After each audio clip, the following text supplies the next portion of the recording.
Hello everyone, welcome to wifi study which a part of Unacademy group. दोस्तों, आज की इस video में हम देखने वाले हैं कुछ और इम्पोर्टेंट क्वेश्चन आंसर जो कि एग्जाम के पॉइंट ऑफ व्यू से काफ़ी इंपॉर्टेंट होने वाले हैं। तो आप इस वीडियो को शुरू से लेकर एंड तक देखिएगा। वीडियो पसंद आए तो लाइक कर देना और अपने सभी दोस्तों के साथ में भी जरूर शेयर करिएगा। दोस्तों, टेलीग्राम अगर आप लोगों ने अभी तक ज्वाइन नहीं किया तो सौरभ मलिक ऑफिशियल नाम से टेलीग्राम है, जिस पर आपको सभी वीडियो की पीडीएफ और अनअकैडमी की फ्री क्लासेस के लिंक मिल जाते हैं। तो इसको ज्वाइन कर लेना। प्लस सब्सक्रिप्शन के बेनिफिट जैसे कि live classes, structure course, weekly test, unlimited access और भी सारे बेनिफिट आपको मिल जाते हैं जब भी आप किसी भी कैटेगरी में अनअकैडमी का सब्सक्रिप्शन ज्वाइन करते हैं और स्टडी टर्न कोड यूज करते हैं। ठीक है, बाकी अभी एक ऑफर चल रहा है जो कि 10 मार्च को एंड हो जाएगा। एडिशनल मंथ ऑफर है दोस्तों, बैंक और एसएससी में। तो जो भी आपको बेस्ट लगे आप ज्वाइन कर सकते हैं आइकॉनिक सब्सक्रिप्शन पे। सफलता बैच और आपका ये हो गया यूनिकॉर्न बैच, दोनों स्टार्ट हो चुके हैं और इनमें आप लोग एनरोल कर सकते हैं स्टडी टेन कोड के साथ में। ठीक है, आइकॉनिक सब्सक्रिप्शन भी दोस्तों आप लोग स्टडी टेन कोड के साथ में ज्वाइन कर सकते हैं। बाकी ये सारी test series free of cost है, इनमें आप एनरोल कर सकते हैं। तो चलिए शुरू करते हैं आज की वीडियो को, प्लीज़ पूरा एंड तक देखिएगा। दोस्तों, आज की वीडियो का पहला क्वेश्चन है, एक प्रकाश वर्ष के बराबर है, यानी कि a 1 light year is equal to. तो देखिए, एक लाइट ईयर बराबर होता है 9.46 मल्टीप्लाई 10⁻15 मीटर, यानी कि ऑप्शन यहाँ पे राइट आंसर होने वाला है बी।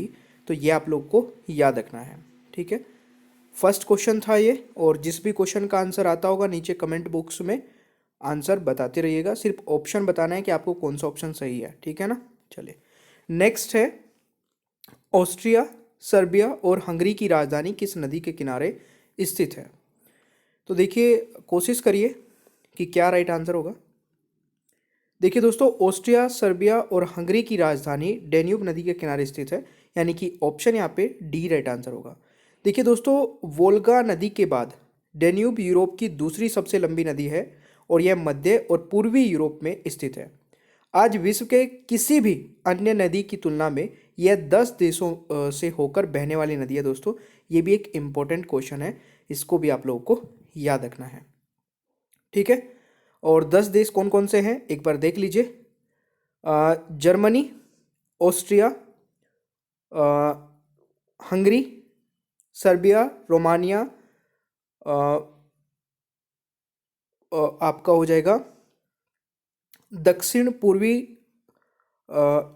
यूक्रेन। ठीक है, एक दो देश रह गया शायद, है ना। चलिए, आप सर्च कर लीजिएगा एक बार, ये 10 देशों से होकर निकलती है। बाकी आपसे लगातार सारे 10 देश नहीं पूछे जाएंगे, इस चीज़ से निश्चिंत रहिए। क्वेश्चन आता है आपका नेक्स्ट, कि शरीर में मौजूद कार्टिलेज है। ठीक है, cartilage present in body is. तो देखिए, ये एक कनेक्टिव टिश्यू है दोस्तों। ठीक है, क्या है? कनेक्टिव टिश्यू, यानी कि option C is the right answer. तो ये आपको याद रखना है। क्वेश्चन आता है, किस क्रांति के साथ भारत में समाजवादी आंदोलन शुरू हुआ। तो किस क्रांति के साथ भारत में समाजवादी आंदोलन शुरू हुआ। तो दोस्तों, इसका राइट आंसर होने वाला है रूसी क्रांति, यानी कि Russian revolution is the right answer. ठीक है, देखिए, यहाँ पे अगर मैं बात करूँ, समाजवादी आंदोलन भारत में रूसी क्रांति 1917 में हुई थी, है ना, 1917 में के साथ ही प्रारंभ हुआ। दोस्तों, रूस में लेनिन और साकाओं के प्रेरित होकर इसकी शुरुआत बिपिन चंद्र पाल और बाल गंगाधर तिलक जैसे प्रमुख भारतीयों द्वारा की गई थी। तो यह आप लोगों को याद रखना है। क्वेश्चन आता है, निम्नलिखित राज्यों में से किसमें से एक दिबांग बायोस्फीयर रिजर्व स्थित है। तो देखिए, दिबांग बायोस्फीयर रिजर्व स्थित है। इस क्वेश्चन का राइट आंसर हो जाएगा अरुणाचल प्रदेश। ठीक है, तो दिबांग या देहांग दिबांग 1998 में गठित जैव भूमि रिजर्व है, जो कि अरुणाचल प्रदेश के 3 जिलों में फैला हुआ है, दिबांग घाटी, अपर सियांग और वेस्ट सियांग। इसमें पूर्वी हिमालय और मिसमी हिमालय के उच्च पहाड़ों को शामिल किया गया है। तो ये भी आप लोगों को याद रखना है दोस्तों। क्वेश्चन है निम्नलिखित कथनों में से कौन सा सही नहीं है। तो इनमें से कौन सा सही नहीं है, तो इस क्वेश्चन का राइट आंसर हो जाएगा, अच्छा देखिए यहाँ पे तो ये दोनों ही सही नहीं है। दूध विटामिन डी का एक समृद्ध स्रोत है, गलत है ये। और अनाज कार्बोहाइड्रेट का बहुत खराब स्रोत है, तो ये भी गलत है, क्योंकि अनाज कार्बोहाइड्रेट का स्रोत है, ठीक है ना, अच्छा स्रोत है, तो ये खराब लिखा है, तो ये भी गलत है। तो दोनों ही गलत है, ठीक है ना। चले, क्वेश्चन आता है पुनर्निर्माण, ठीक है, और विकास के लिए अंतर्राष्ट्रीय बैंक को किस अन्य नाम से जाना जाता है। International Bank for Reconstruction and Development is also known as, बताइए भाई क्या होगा। बिल्कुल सही है, वर्ल्ड बैंक दोस्तों, विश्व बैंक यहाँ पे राइट आंसर हो जाएगा, ठीक है। चलिए, निम्नलिखित में से किस भारतीय राज्यों के साथ बांग्लादेश की एक अंतर्राष्ट्रीय सीमा नहीं लगती है। तो which of the following Indian state does not have a common international border with Bangladesh. तो दोस्तों यहाँ पे जो राइट आंसर होगा वो मणिपुर होगा, ठीक है, Manipur is the right answer, ये आप लोगों को याद रखना है। निम्नलिखित में से कौन सा सबसे बड़ा बंदर प्रजाति का है। तो बंदर प्रजाति का दोस्तों अगर मैं बात करूं, हाउलर बंदर है, ठीक है ना। ये बहुत सारे स्टूडेंट गोरिल्ला लगा रहे होंगे, गोरिल्ला बंदर प्रजाति का नहीं होता है दोस्तों। हाउलर बंदर सबसे बड़ा बंदरों में से है, और वर्तमान में इसके 15 प्रजातियां पाई जाती है, ठीक है ना। और ये बंदर दक्षिण और मध्य अमेरिका वनों के मूल निवासी है। गोरिल्ला दोस्तों एक वन मानुष है, ये बंदर नहीं होते हैं, ठीक है। तो इस चीज़ में काफ़ी कंफ्यूज रहते हैं स्टूडेंट, जो गलत कर देते हैं। खजुराहो की राजधानी थी, तो देखिए खजुराहो की अगर राजधानी की मैं बात करूं, तो Khajuraho was the capital of Chandel, तो right answer is option c, ठीक है। देखिए भारतीय मानक समय ग्रीनविच मीन टाइम से आगे है, कितना टाइम आगे है, तो ये है 5.5 घंटे, ठीक है, 5 घंटे 30 मिनट इस क्वेश्चन का सही उत्तर होगा। तो भारतीय standard time Greenwich mean time से 5.5 घंटे आगे है, और भारतीय मानक समय दोस्तों 1 सितंबर 1947 को अपनाया गया था। ये एक इम्पोर्टेंट है, ठीक है। ये जो हमारा स्टैंडर्ड टाइम है कब अपनाया गया था, 1 सितंबर 1947 में। प्लीज़ ये डेट भी आपको याद रखनी है। क्वेश्चन है पृथ्वी पर पाए जाने वाली सबसे बड़ी एवं भारी स्तनपायी है। सबसे बड़ी और भारी स्तनपायी दोस्तों कौन सी हो जाएगी, ब्लू व्हेल, यानी कि बी राइट आंसर होगा। अगर आपसे पूछा जाए कि सबसे बड़ी भूमि स्तनपायी यानी कि लैंड मैमल, तो लार्जेस्ट लैंड मैमल दोस्तों अफ्रीकन एलिफेंट है, लार्जेस्ट लैंड मैमल, ध्यान से सुन लीजिएगा। और लार्जेस्ट लिविंग बर्ड, अगर पूछा जाए लार्जेस्ट लिविंग बर्ड, तो ऑस्ट्रिच हो जाएगा लार्जेस्ट लिविंग बर्ड। और अगर आपसे टोलेस्ट मैमल पूछा जाए, टोलेस्ट मैमल, तो टोलेस्ट हो जाएगा अफ्रीकन जिराफ।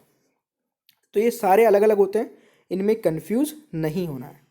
क्वेश्चन है 1 जनवरी 2018 को किस भाषा में प्रधानमंत्री की आधिकारिक वेबसाइट की शुरुआत की गई है। दोस्तों इस क्वेश्चन का राइट आंसर होगा असमिया और बंगाली, यानी कि राइट आंसर इज ऑप्शन है, ठीक है। क्वेश्चन है भारतीय रिजर्व बैंक द्वारा शुरुआत नए 200 रुपये नोट पर किस स्मारक की तस्वीर है। तो the new ₹200 currency note being introduced by the RBI have the picture of which monument। तो गाइज इस क्वेश्चन का राइट आंसर हो जाएगा सांची का स्तूप, यानी कि ऑप्शन ए राइट आंसर हो जाएगा। दोस्तों कौन से 2 देश फ्रीडम सीरीज के रूप में क्रिकेट टेस्ट सीरीज खेलते हैं। कौन से 2 देश फ्रीडम सीरीज के रूप में क्रिकेट टेस्ट सीरीज खेलते हैं, तो यहाँ पे ये 2 देश कौन से हैं दोस्तों, इंडिया एंड साउथ अफ्रीका, ठीक है, India and south Africa is the right answer. Question है भारतीय संविधान का कौन सा अनुसूची प्रत्येक राज्य संघराज्य क्षेत्र में राज्यसभा में सीटों के आवंटन का विवरण देता है। तो राइट आंसर इज 4th, यानी कि चौथा राइट आंसर हो जाएगा। देखिए अगला क्वेश्चन है निम्नलिखित में से किनका कार्यकाल सबसे लंबा होता है। तो among the following whose term of office is the longest, तो ये आपका हो जाएगा मेंबर ऑफ राज्यसभा का। ठीक है, देखिए राज्यसभा एक परमानेंट हाउस है जो कभी भी मतलब निलंबित नहीं किया जाता है, बट जो मेंबर होते हैं दोस्तों राज्यसभा के, उनका कार्यकाल होता है, उनका कितना कार्यकाल होता है, 6 साल का कार्यकाल होता है। क्वेश्चन है, बाल गंगाधर तिलक द्वारा केसरी पत्रिका किस भाषा में प्रकाशित हुई थी? तो बाल गंगाधर तिलक द्वारा केसरी पत्रिका दोस्तों ये प्रकाशित हुई थी किस भाषा में? मराठी में। तो राइट आंसर इज ऑप्शन है, ये आप लोगों को याद रखना है। क्वेश्चन है, अरुणा अशरफ अली निम्नलिखित में से किसके द्वारा जुड़ी थी? तो ये जुड़ी थी दोस्तों क्विट इंडिया मूवमेंट यानी कि भारत छोड़ो आंदोलन। तो राइट आंसर यहाँ पे ऑप्शन डी हो जाएगा। गांधी जी के पसंदीदा भजन वैष्णव जन तुम तैने कहिए के लेखक कौन है? तो देखिए इसके जो लेखक है दोस्तों वह हो जाएगा नरसिंह मेहता। ठीक है, कौन? Narsinh Mehta is the right answer. तो वैष्णव जन को गुजराती भाषा में कवि नरसिंह मेहता द्वारा 15वीं शताब्दी में लिखा गया था, और जो कि हिंदू का लोकप्रिय भजन है। तो यह अभी आप लोगों को याद रखना है।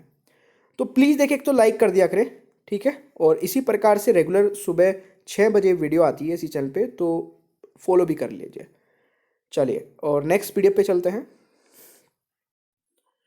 और देखिए गाइज एक बहुत ही अच्छा फीचर जो कि अनअकैडमी पर आपको मिल जाता है, जहाँ पे आप रिपोर्ट कर सकते हैं कोई भी inappropriate content in the video. मतलब वीडियो में आपको कुछ भी ऐसा लगता है जो कि स्टडी से रिलेटेड नहीं था, तो आप उसको रिपोर्ट करके अपना प्राइज़ विन कर सकते हैं। ठीक है, नीचे ही डिस्क्रिप्शन बॉक्स में आपको एक फॉर्म मिल जाएगा जिसमें आप ये चीज़ें भेज के, और जो सबसे पहले भेजेगा उसको प्राइज़ मिलेगा। ठीक है, बाकी thank you so much guys, channel को सब्सक्राइब कर लीजिएगा, पीडीएफ भी आप डाउनलोड कर सकते हैं, बेल आइकन को ऑन रखिए और वीडियो को लाइक और शेयर करना भूलिएगा मत। ठीक है, और देखिए अनअकैडमी पर मेरी 2 स्पेशल क्लासेस हो रही है, इसके बारे में मैं बता देता हूँ। एक तो दिन में होती है दोस्तों 2:30 बजे, ठीक है, और एक होती है रात को 11 बजे। दोनों ही इंपॉर्टेंट है, और दोनों क्लासेस को आप कैसे देख पाओगे? नीचे डिस्क्रिप्शन बॉक्स में मेरी प्रोफाइल का लिंक आपको मिल जाएगा, अनअकैडमी प्रोफाइल का लिंक, उस पर क्लिक करना है, फॉलो कर लेना है, और फॉलो करते ही आपके पास नोटिफिकेशंस आने स्टार्ट हो जाएंगे। ठीक है, तो चलिए मिलते हैं नेक्स्ट क्लास में। Thank you so much.